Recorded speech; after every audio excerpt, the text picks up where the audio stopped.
eventos históricos são um testemunho da fidelidade de Deus ao seu povo.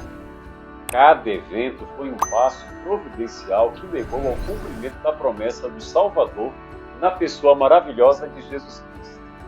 Deus é o Senhor da história e os salmistas habilmente apresentaram a verdade de que mesmo com a deslealdade do povo de Israel, essa deslealdade não impediu Deus de se manter fiel ao seu povo e a cumprir também todas as suas promessas.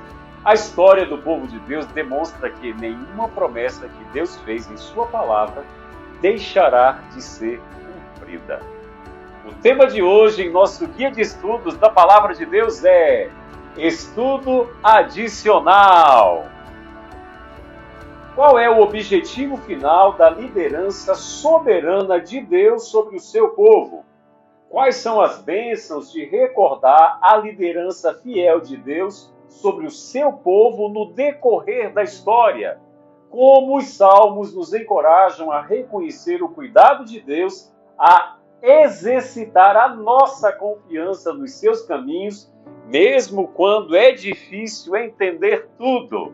Como tornar o estudo da história do povo de Deus preeminente em nossa própria vida? Eu gostaria de ler o seu comentário. Comenta aí, compartilha esse estudo com seus amigos e vem comigo!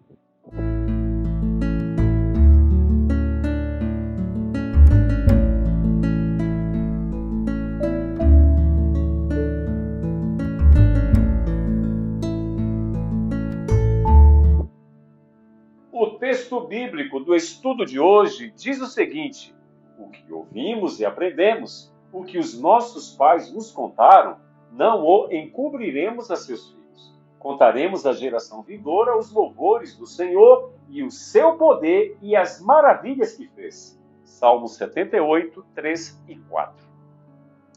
A Bíblia não é um livro de pura filosofia, cheio de conjecturas humanas, cerca dos atributos e ensinamentos de Deus.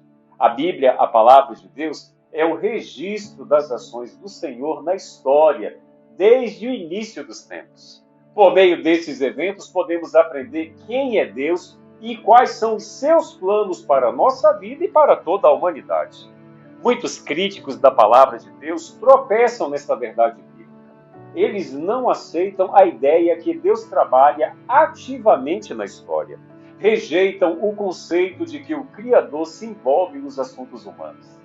Reconhecer seu envolvimento seria o mesmo que admitir que Deus é o governante do universo e o legítimo Senhor e soberano de todo ser humano.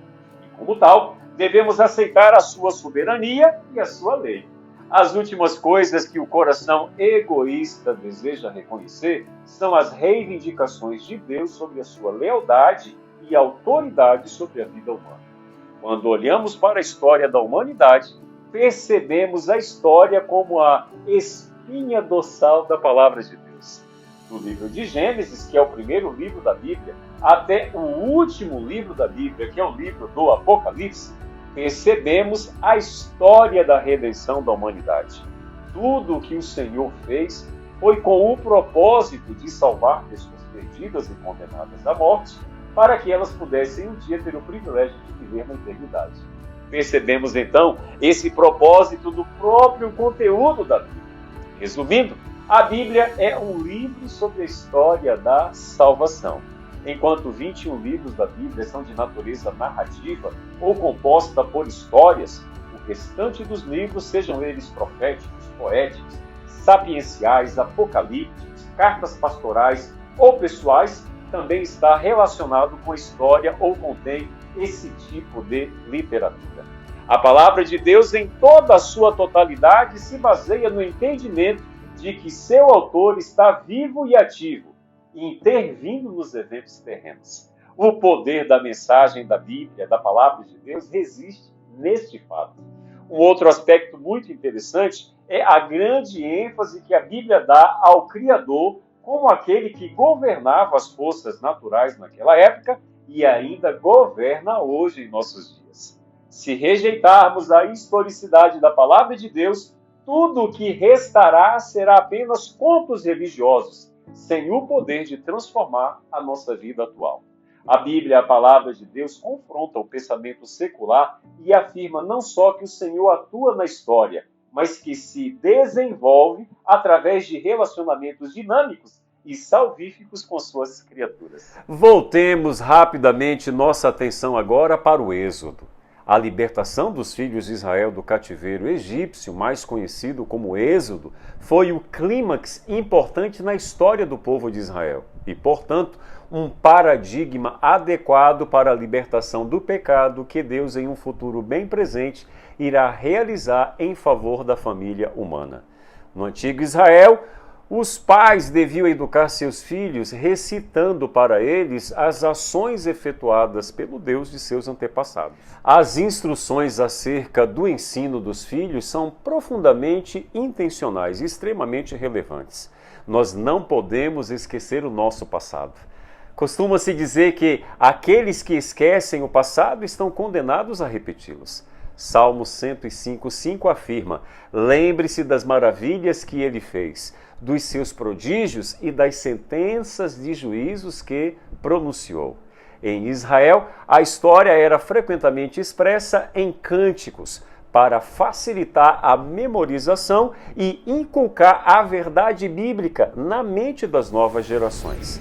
Eu e você, que somos pais, que temos filhos, devemos inculcar na mente dos nossos filhos todos os princípios que foram estabelecidos por Deus em sua palavra. Ensiná-los, exortá-los e encaminhá-los para que eles também possam ter o temor de Deus em seus corações. Aí vamos cumprir a nossa missão de pais aqui na terra e quando Jesus voltar, devolveremos os nossos filhos àquele a quem nos deu.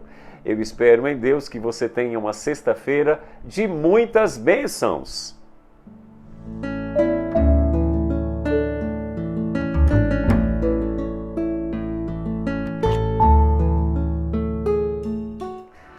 Vamos orar. Bondoso Deus, nós queremos te agradecer pelo estudo desta semana, onde analisamos os teus feitos, as tuas ações, as tuas intervenções na história do povo de Israel no passado e como o Senhor tem agido no presente e na nossa vida também.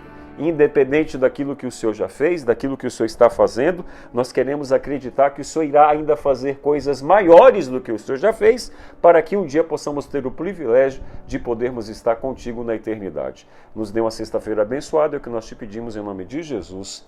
Amém. Fica com Deus, fique na paz. Maranata!